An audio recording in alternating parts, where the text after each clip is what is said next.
अस्सलाम वालेकुम, कैसे हैं यूट्यूब फैमिली। आज आपके लिए बहुत ही ज़्यादा ताकतवर और विंटर स्पेशल हलवे की रेसिपी लेकर आई हूँ, जिसका सिर्फ एक चम्मच रोज़ाना खाने से जिस्मानी कमज़ोरियाँ दूर हो जाती हैं। अगर आपको हड्डियों में, जोड़ों में, घुटनों में या फिर कमर में दर्द रहता है तो एक तो ये हलवा बहुत ही मज़े का बनेगा और दूसरा सेहत के लिए बहुत ही ज़्यादा फ़ायदेमंद है।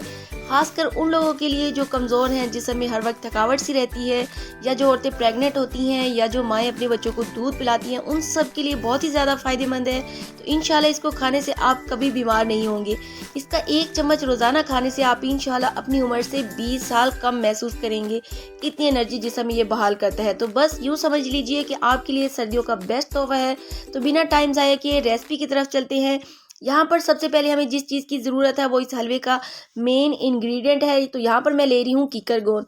ये आपको पंसार की शॉप से आराम से मिल जाता है। कीकर गोंद देखिए इस तरह से चमकदार छोटे छोटे दाने होते हैं। एक होता है गोंद कतीरा, वो आपने बिल्कुल नहीं लेना। गोंद कतीरा गर्मियों में यूज़ किया जाता है, सर्दियों के मौसम के लिए कीकर गोंद लेना है।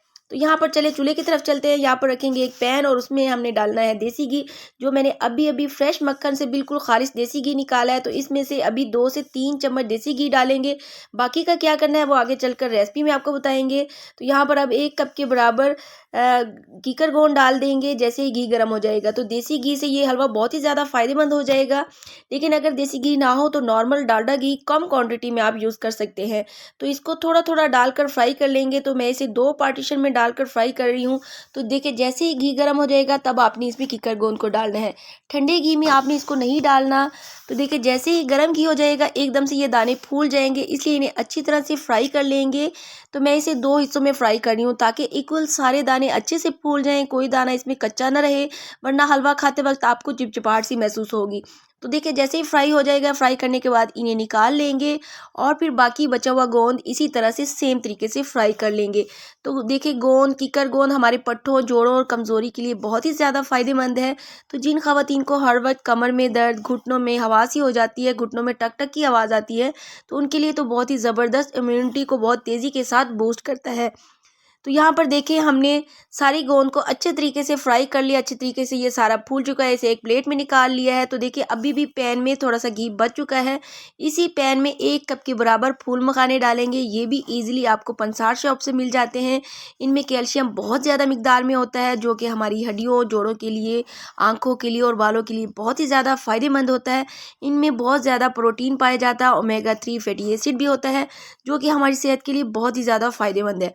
तो इसको भी लो फ्लेम पर रोस्ट कर लेंगे। इससे ये बड़े ज़बरदस्त से क्रिस्पी हो जाएंगे और फिर ग्राइंड करने में भी आसानी हो जाएगी। ये इतने ज़्यादा हेल्दी होते हैं कि आप सिर्फ दूध में रोज़ाना 5 से 6 फूल मखाने खा लें तो बहुत ही ज़बरदस्त बेस्ट हेल्दी होते हैं। और जो लोग दूध का इस्तेमाल नहीं करते तो आज की रेमेडी उनके लिए, इसलिए इस रेसिपी के साथ आप जुड़े रहें। तो देखिए जैसे ही रोस्ट हो चुके हैं, क्रिस्पी हो चुके हैं, तो अब इन्हें भी हम निकाल लेंगे और उसी प्लेट में निकाल लेंगे जिसमें हमने कीकर गोंद को अच्छे से फ्राई करके फुला लिया था। तो देखिए ये सारे हमने फूल मखाने निकाल लिए और देखिए पैन में अभी भी थोड़ा सा घी बच चुका है। तो इसी पैन में, इसी घी में थोड़े से बादाम डाल देंगे। हमने और घी नहीं डालना, उसी घी में सारे नट्स को हमने फ्राई कर लिया था। तो बादाम भी हमारे दिमाग के लिए, नज़र की कमज़ोरी के लिए बहुत ही बेहतरीन होते हैं, क्योंकि इनमें भी बहुत ज़्यादा कैल्शियम पाया जाता है। तो इनको भी लो फ्लेम पर आपने हल्का सा रोस्ट कर लेना है। जैसे ये हल्का सा रोस्ट हो जाएगा तो इसमें साथ ही नारियल थोड़ा सा ग्रेट किया हुआ मेरे पास था, वो भी इसमें शामिल कर देंगे। ये भी कमर के दर्द के लिए, जोड़ों के दर्द के लिए बहुत ही ज़्यादा हेल्दी है। तो ये देखिए ये हलवा इतना ज़्यादा ताकत का ख़जाना है, तो इसको आप एक बार सर्दियों के लिए बना कर रखते हैं, बार बार आपको बनाना नहीं पड़ेगा। हल्का सा ये रोस्ट करने के बाद इसे भी निकाल लेंगे और अब इन सारी चीज़ों को ना पहले थोड़ा सा ठंडा होने देंगे। गरम गरम आपने इसको बिल्कुल ग्राइंड नहीं करना। ठंडा करने के बाद इसे मिक्सी के जार में डालकर दरदरा सा पीस लूँगी। आप चाहें तो इसे फाइन सा पाउडर भी बना सकते हैं, लेकिन मैं इसे दरदरा सा पीस रही हूँ। तो यहाँ पर मिक्सी का जार लेंगे। तो मिक्सी का जार थोड़ा छोटा है, तो थोड़ा थोड़ा करके ना सारे नट्स को पीस लेंगे। तो फ्रेंड्स, अगर मेरी वीडियो आपको इन्फॉर्मेटिव लगे तो प्लीज़ वीडियो को लाइक कर दें और इसे ज़्यादा से ज़्यादा फैमिली, फ्रेंड और दोस्तों में शेयर भी कर दें, क्योंकि आज की वीडियो बहुत ही ज़्यादा फ़ायदेमंद होने वाली है, स्पेशली सर्दियों के लिए। क्योंकि सर्दियों के मौसम में हमारे जिस्म को ऐसी चीज़ों की ज़रूरत होती है जिससे क़ुव्वत मुदाफ़त में इजाफा हो। तो यहाँ पर आप देख सकते हैं इसे मैंने दरदरा सा पीस लिया है। तो चलिए अब हलवा बना लेते हैं। एक कढ़ाई में 2 से 3 चम्मच उसी घी में से मैं देसी घी डाल रही हूँ और अभी मैंने 1 चम्मच देसी घी बचा लिया है, तो वो आगे यूज़ करेंगे। जैसे ही घी गर्म हो जाएगा 4 से 5 इलायची खुशबू के लिए डाल देंगे। अब हमने जो चीज़ लेनी है वो है जौ का आटा, जिसे बार्ली भी कहते हैं। तो यहाँ पर मैं 2 कप के बराबर जौ का आटा ले रही हूँ। ये भी पंसार शॉप से आपको ईज़िली मिल जाएगा।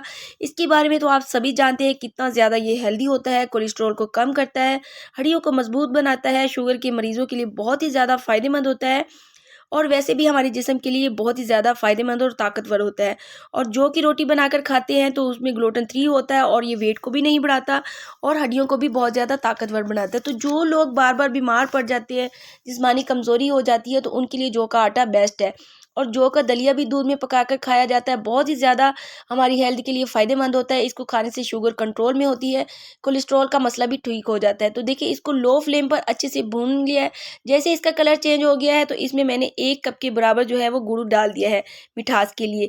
साथ ही मैं इसमें जो है इसी कप से नाप कर 1 कप पानी डाल देंगे। इसी लो फ्लेम पर इसे अच्छी तरह से मिक्स कर लेंगे। तो अभी 1 कप मज़ीद पानी इसमें और शामिल करेंगे। टोटल इसमें मैं 2 कप आटा जौ का ले रही हूँ और 2 कप पानी डालेंगे और गुड़ 1 कप बिल्कुल परफेक्ट है। लेकिन अगर आप मीठा ज़्यादा पसंद करते हैं तो थोड़ा सा मीठा गुड़ आप और डाल सकते हैं। लेकिन शुगर के मरीज़ के लिए डाल रहे हैं तो फिर इसमें गुड़ की क्वांटिटी थोड़ी कम ही रखें। लो फ्लेम पर आपने इसको फ्राई करना है, तेज़ फ्लेम नहीं करना, वरना ये जौ का आटा जल जाएगा। जैसे ही इसकी अच्छे से बुनाई हो जाएगी तो फिर हमने जो सारे नट्स फ्राई करके रखे थे, सारे नट्स फ्राई करके ग्राइंड कर लिए थे, उन सारे नट्स को इसमें शामिल कर देंगे और सारे नट्स को लो फ्लेम पर डालकर अच्छे से मिक्स कर लेंगे। बिल्कुल लो फ्लेम पर इसकी भुनाई 2 मिनट और करेंगे, वरना ये जल जाएगा, इसका कलर ज़्यादा चेंज हो जाएगा। तो देखिए, इसको बस हमने जस्ट इसको मिक्स करना है कि ये गुड़ जो है अच्छे से मेल्ट हो जाए। इसको कोई हमने ज़्यादा भुनाई नहीं करनी, जस्ट इसको सिर्फ 2 मिनट तक आपने अच्छे से इसको भुनाई कर लेनी है। और जैसे जैसे बुनाई करेंगे तो किनारे जो है इसके किनारों पर घी आना शुरू हो जाएगा। इसके बाद थोड़े से मैं इसमें पिस्ते डाल रही हूँ और अखरोट डाल रही हूँ। मैंने इसको बारीक बारीक थोड़ा सा काट लिया था। अखरोट और जो पिस्ता है ये भी हमारी दिमाग की कमज़ोरी और नज़र के लिए, दिल के लिए बहुत ही ज़्यादा फ़ायदेमंद होते हैं। तो यहाँ पर इसलिए मैं थोड़े से मैंने इसलिए पिस्ता डाल दिया और अखरोट भी मैं डाल दिया और इनको अब अच्छे से मिक्स कर लेंगे। बहुत सारा ज़्यादा मैं इसमें नट्स यूज़ नहीं कर रही ताकि आप लोग ईज़िली इसको बना सकें। तो इस तरीके से आप लोग ज़रूर इस हलवे को बनाएँ। एंड में देसी घी थोड़ा सा जो 1 चम्मच बच गया था वो इसमें डाल देंगे। एंड में थोड़ा सा ये देखिए, ये देसी घी डाला। अब ये हलवा हमारा तैयार हो चुका है। इससे देखिए एंड में जो है हलवा 1 चम्मच जो हमने देसी घी डाला, इससे अच्छे से खुशबू भी आ जाएगी और शाइनिंग भी आ जाएगी। इसे मिक्स करके बस उतार लेंगे। बस इसको इतना ही पकाना था कि जो गुड़ है वो अच्छे से मेल्ट हो जाए और नट्स भी अच्छे से मिक्स हो जाए। तो आप चाहें तो गुड़ को अलहदा पानी में डालकर चाशनी बनाकर भी डाल सकते हैं, लेकिन इस तरह से आसान तरीके से ये बनाया है। और कलर देखिए माशाल्लाह से कितना खूबसूरत कलर आया और खुशबू इसकी बहुत ही ज़बरदस्त आ रही थी। अगर आपको जोड़ों में बहुत ज़्यादा दर्द रहता है तो फिर आप इसमें 1 चम्मच पिसी हुई सौंठ भी हलवा बनाते वक्त शामिल कर सकते हैं। तो देखिए, बहुत ज़बरदस्त ताकतवर ये हलवा तैयार हो चुका है। बिल्कुल सोहन हलवे की तरह ये लग रहा है। तो बस इस हलवे को आप सर्दियों में एक बार ज़रूर ट्राई करें और 1 चम्मच रोज़ाना खाएं, या फिर आप 2 चम्मच खा लें या फिर थोड़ा ज़्यादा खा लें, कोई इसका साइड इफ़ेक्ट नहीं है। फिर मिलूंगी इसी तरह आसान रेसिपीज़ के साथ। अल्लाह हाफिज़।